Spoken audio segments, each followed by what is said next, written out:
Hi, நான் யாசி பேசுகிறேன். இப்போ இந்த விஜயை பற்றி ஆல்ரெடி ஒரு பதிவு ஒன்று போட்டிருந்தேன். நார்மலாக ஜென்ரலாக தான் போட்டிருந்தேன். இப்போ பதிவு போடணும்னு தான் நான் நினச்சேன்.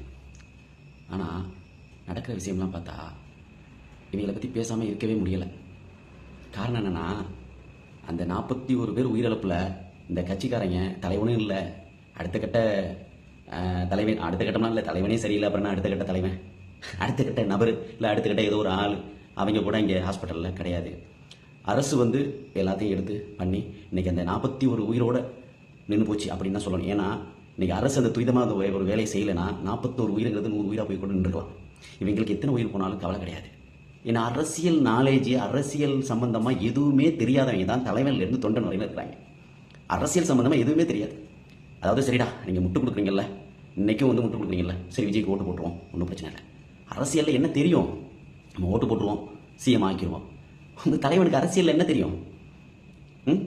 அதாவது தெரிஞ்சவனுக்கு ஓட்டு போடுறதை விட தெரியாதவனுக்கு ஓட்டு போடுறோம்ல, ஒரு விஷயத்தை பற்றி தெரியாமல் நடிச்சுக்கிட்டே இருக்கான் பாருங்க. இன்னை வரையிலும் படத்தில் நடிக்கிற மாதிரியே ஷூட்டிங்னு நினச்சே வந்து நடிச்சிட்டு இருக்கான்ல, அவனுக்கு ஓட்டு போட்டு மக்கள் என்ன பாடுபடுவாங்க?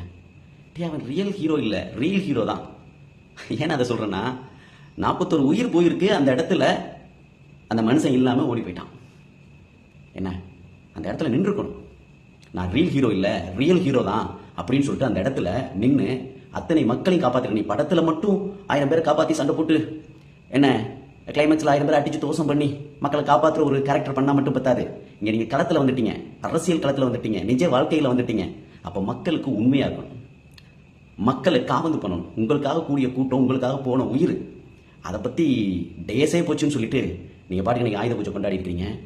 இன்னைக்கு ஒரு சம்பவம் என்ன நடந்திருக்குன்னா, அவங்க கட்சிக்காரங்களுக்கே பாதுகாப்பு இல்லை, கட்சியுடைய மாவட்ட செயலாளருக்கே பாதுகாப்பு இல்லை. எட்டப்பனை விட இவங்க ரொம்ப கேவலமாக இருக்காங்க. சிரிக்க தான் வருது. எட்டப்பனை விட இவங்க ரொம்ப கேவலமாக இருக்காங்க. புசி ஆனந்த் என்ன சொல்லியிருக்காரு, அந்த நிகழ்ச்சிக்கு எனக்கு சம்மந்தம் இல்லை, மாவட்ட செயலாளர் தான் காரணம்னு சொல்லிட்டு தன்னுடைய கட்சிக்காரனையே காட்டி கொடுக்குறாங்க. அப்போ கட்சி எங்கிட்டு நிற்கும்? தன்னுடைய தொண்டனுக்கே ஒரு கட்சி பாதுகாப்பு கொடுக்கலனா, தன்னுடைய மாவட்ட செயலாளருக்கே ஒரு கட்சி பாதுகாப்பு கொடுக்கலனா, இவங்க வந்து என்னத்தை மக்களுக்கு கிழிக்க போகிறாங்க? கட்சி ஆரம்பிக்கலாம் ஒரு மதிப்பு மரியாதையும் இருந்துச்சு. ஆனால் இப்போ ஒரு துளி அளவு கூட கிடையாது. இந்த மாதிரி நபர் வந்து அரசியல் களத்துக்கே அவமானம், மக்களுக்கு ரொம்ப டேஞ்சரஸ். அரசியல் களத்துக்கும் அவமானம், மக்களுக்கு ரொம்ப, அதாவது அபாயகரமானவங்க. இவங்க அரசியல் களத்திலே இருக்கக்கூடாது. எவ்வளவு ஒரு ஜாம்பவான்கள்லாம் வந்த ஒரு அரசியல் களம் தெரியுமா? உதாரணத்துக்கு எடுத்துக்கிட்டோம்னா கேப்டன் விஜயகாந்த் அவர்களை எடுத்துக்கோமே. என்ன தொண்டனை அவ்வளவு கண்டிப்பார், அவ்வளவு ஒரு முன்னுதாரணமாக கட்சி நடத்தினார். எதிர்ப்புகள் வரதான் செய்யும். இன்னைக்கு அவரோட போய் ஒப்பிட்டு இருக்காங்க. கட்சி தலைவனை யாரோடையுமே ஒப்பிடக்கூடாது, ஏன்னா இவர் ஒரு தனிப்பிறவி. என்ன, அதாவது உண்மையில சொல்றேன், சினிமாவில் கூட இவர் ஹீரோ கிடையாது. அந்த அளவுக்கு அறிவும் இல்லை, திறமையும் கிடையாது. ஏன் இப்படி சொல்றேன்னா, ஒவ்வொருடைய டைரக்டருடைய சூழ்நிலைனால ஒவ்வொரு படமும் ஓடி இருக்க தவிர இவருக்கு எந்த ஒரு நாலேஜும் கிடையாது, எந்த ஒரு சிந்தனையும் கிடையாது. பேப்பரை பார்த்து தான் அரசியலே பண்ணணும். இவரே சொல்லியிருக்காரு, நான் 3 நிமிஷத்துக்கு மேலே பேச மாட்டேன்னு சொல்லிட்டு. என்ன சொல்றது? எட்டப்பனை விட கேவலமாக இருக்காங்க. இந்த கட்சி தமிழ்நாட்டுக்கு தேவையில்லை.